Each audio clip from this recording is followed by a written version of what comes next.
আপোনালোকে এই ভিডিঅ'টো ভালদৰে চাওকচোন, ভালদৰে চালে গম পাব। আমি ভিডিঅ'টো চাওঁ কিন্তু ইমান গুৰুত্ব দি নাচাওঁ যে গম নাপাওঁ। আজি চাওঁতে দেখিছোঁ ইহঁতক এনেকৈ ইহঁতি দোষী নহয় বুলি আমি কেনেকৈ ক'ম কওকচোন আপোনালোকে। ভিডিঅ'টো চাই পিনি নিজে ক'বচোন, দোষী নহয় বুলি কেনেকৈ ক'ম ইহঁতক। চাব দেই, এনেকৈ কৈ আছে নহয়। ৰ'ব, তেওঁ সাঁতুৰিব পৰা নাই। এই ক'লা মানুহজনে দেখিছে নহয়, ধৰোঁ বুলি গৈছে, কিন্তু ৰ'ব দেই, এয়া দেখিছে নহয়, মাতি দিছে ভিডিঅ' কৰাজনে। আৰু ৰ'ব, চাই থাকক,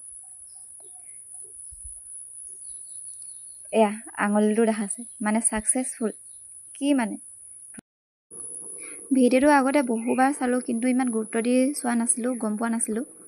এতিয়া চাব দেই, সেই তাত ধৰিবলৈ লয় কিন্তু ধৰিব নোৱাৰে। ৰ'ব, এয়া চাওকচোন কিমান কষ্ট কৰি ধৰিব লৈছে আৰু ধৰিব পৰা নাই। ইহঁতে যে দেখিও নাই ধৰা কিয়? ইহঁতে যদি বচালেহেঁতেন আজি জুবিন দা আমাৰ মাজত থাকিলেহেঁতেন। ইহঁতে মাৰোঁ বুলিয়ে মাৰিছে, ইহঁতক ভালকৈ শাস্তি দিব লাগে।